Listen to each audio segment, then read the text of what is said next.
ये जो रानी सुरेंद्र बाला है, ये बावड़ी इन्हीं की है, और आगे शिप्रा गेरा जो है वो रानी की पोती है। अगली तस्वीर मैं आपको दिखाऊं, ये जिन्हें आप देख रहे हैं इनका नाम है दिनेश कुमार, और दिनेश रानी सुरेंद्र बाला के पौत्र हैं। अब आइए इस बावड़ी के बारे में आपको बताऊं, इस बावड़ी का सच क्या है, किसकी थी, कैसे ये बावड़ी खाली हो गई, कैसे इस हालत में पहुंच गई।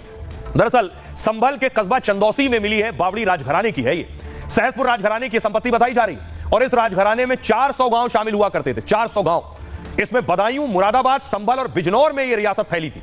4 जिलों के 400 गांव इस राजघराने के अंदर आते थे, और इस राजघराने का इतिहास है 1500 साल पुराना। इस रियासत के मालिक थे राजा जगत सिंह, और राजा जगत सिंह की पत्नी थी रानी प्रीतम कुंवर। हुआ यह कि 1934 में अलीगढ़ में हादसा हुआ जिसमें राजा जगत सिंह की मौत हो गई, जिनकी बावड़ी थी। बची रानी, तो 1982 में रानी प्रीतम कुंवर का भी निधन हो गया।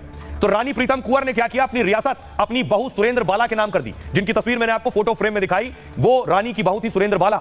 सुरेंद्र बाला जो रानी की बहू थी, उनके पुत्र नहीं था, तो दत्तक पुत्र विष्णु कुमार उर्फ लल्ला बाबू ने रियासत संभाली। उसके बाद लल्ला बाबू ने 1990 में रियासत की ज्यादातर जमीनें प्रॉपर्टी डीलर्स को बेच दी 1990 में।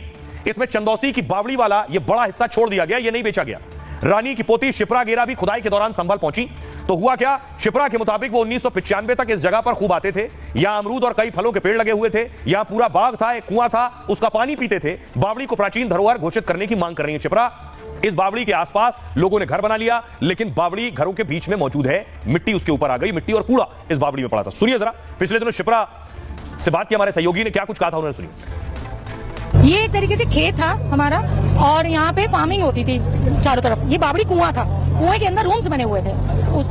उसमें ये लोग आते थे, पापा लोग, जैसे खेती बाड़ी हो रही है तो सब लोग मतलब फार्मिंग वगैरह कैसे होती थी देखने के लिए यहाँ रेस्ट करने बैठ जाते थे। तो पापा ने खेत बेचा था, बावड़ी कुआं नहीं बेचा था। बहुत अच्छा लग रहा है कि एक चीज जिसका नामो निशान खत्म कर दिया गया था, वो रिबिल्ट होके आ रही है हमारे पास।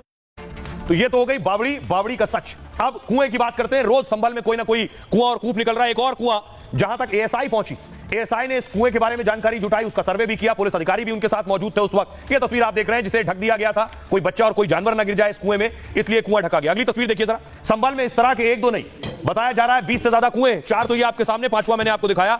इन कुओं को लेकर सवाल हो रहे थे, कुएं कहां से आ गए। तो आइए मैं आपको बताता हूं कि संभल में आखिर इतने कुएं कैसे हैं, क्या है कुओं का सच और कैसे आए ये कुएं।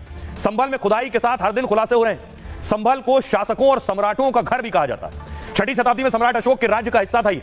हिंदू सम्राट पृथ्वीराज चौहान ने संभल को राजधानी बनाया, और पृथ्वीराज चौहान ने संभल में कई मंदिर और कुएं और किले उस दौरान बनवाए। अब हर दिन खुदाई में यही पुराने कुएं निकलकर सामने आ रहे हैं। अब तक की खुदाई में 6 कुएं सामने आए हैं। प्राचीन काल के करीब 25 कुएं होने का अनुमान है। उस वक्त पानी का जो स्रोत था वो ये कुएं ही हुआ करते थे, क्योंकि नल और हैंडपंप नहीं होते थे। प्रशासन ने कई पुराने कुएं खुलवा दिए। प्राचीन काल में जल प्रबंधन के लिए इन्हें बनाया जाता था। कुछ कुओं के चारों तरफ मकान खड़े हो गए। उसके बाद धीरे धीरे ये कुएं कूड़ा करकट से पाट दिए गए, लोग कचरा डालने लगे इसमें। सालों ऐसे ही रहने के बाद वो जमीन में दबते चले गए। ज्यादातर कुएं समय के साथ मिट्टी में दब गए हैं, और अतिक्रमण की वजह से कुछ का अस्तित्व भी मिट गया है। इन्हें ढक भी इसलिए दिया गया कि कोई मवेशी, कोई जानवर ना गिर जाए, कोई बच्चा ना गिर जाए। सुनिए जरा, रिपोर्ट देखिए हमारे सहयोगी। संभल एडमिनिस्ट्रेशन की जो टीम है, एसपी और डीएम खुद नैनी सारण्य तीर्थ पहुंचे हैं। दरअसल ये वो जगह है जहां पर कुएं की खुदाई के दौरान पानी निकला था, और अब आप देख रहे हैं कि चाहे वो एसपी हो, डीएम हो और एएसआई की टीम जो कि इनके साथ मौजूद है, वो इस पूरे तीर्थ के एक तरीके से मुआयना कर रही है।